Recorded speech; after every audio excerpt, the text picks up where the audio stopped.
कभी कभी हम किसी व्यक्ति को देखकर अनायास ही दुखी हो जाते हैं, तो कभी कभी किसी व्यक्ति को देखकर बहुत प्रसन्न भी हो जाते हैं। आखिर हमारा मन सिर्फ किसी को देखकर ही खुशी या दुख का अनुभव क्यों करता है?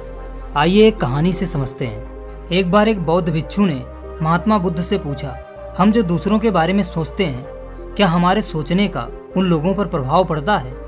क्या उन लोगों को यह एहसास हो जाता है हम उनके बारे में कैसे विचार रखते हैं? तो महात्मा बुद्ध ने विचारों के बारे में बताते हुए एक कहानी सुनाई।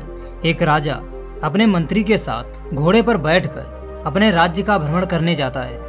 राज्य भ्रमण के दौरान राजा की नजर एक दुकानदार पर पड़ती है और राजा दुकानदार के पास रुक जाते हैं। फिर दुकानदार को देखकर मंत्री से कहते हैं कि मेरा मन ऐसा क्यों कर रहा है कि इस दुकानदार को मैं कल ही फांसी की सजा सुना दूं। पता नहीं क्यों इसे देखकर मुझे इसे मृत्यु दंड देने की इच्छा हो रही है। इतना कहते ही राजा वहां से अकेले ही चला जाता है।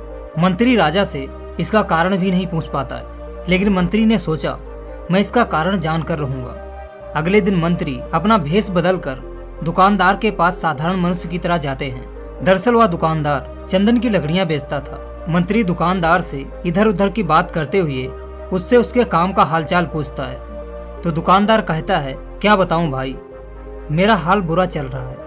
लोग मेरी दुकान पर आते हैं, मेरी चंदन की लकड़ियां सूंघते हैं, प्रशंसा भी बहुत करते हैं, लेकिन खरीदता कोई नहीं है। दुकानदार ने कहा, मैं बस इसी इंतजार में हूँ कि कब हमारे राजा की मृत्यु हो जाए और उनके अंतिम संस्कार के लिए मेरी दुकान से ढेर सारी चंदन की लकड़ियां बिक जाएं।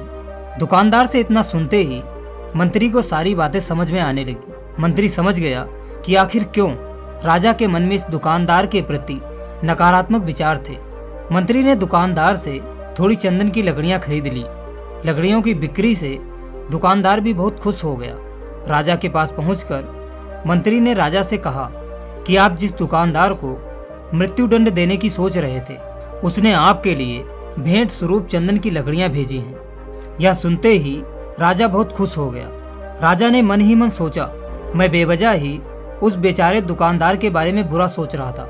राजा ने दुकानदार से खुश होकर कुछ सोने के सिक्के भिजवाता है। अगले दिन मंत्री दुकानदार के पास जाकर कहता है कि ये सिक्के तुम्हें राजा ने इनाम दिए हैं। दुकानदार भी सोने के सिक्के पाकर बहुत खुश हो जाता है और मन में सोचता है कि मैं कितना गलत था जो राजा की मृत्यु के बारे में सोचता था। राजा तो कितने दयालु हैं। गौतम बुद्ध कहानी खत्म करते हुए कहते हैं, संपूर्ण ब्रह्मांड में हमारे विचार एक ऊर्जा बनकर तैरते रहते हैं। भले ही हम सामने वाले को बिना बताए उसके बारे में अच्छे या बुरे जैसे भी विचार रखते हैं, उन विचारों की ऊर्जा उसके दिमाग तक पहुंच जाती है। इसलिए आपकी बात पूरी तरह से सत्य है कि हम जिसके बारे में जैसा सोचते हैं वो वैसा ही महसूस करता है।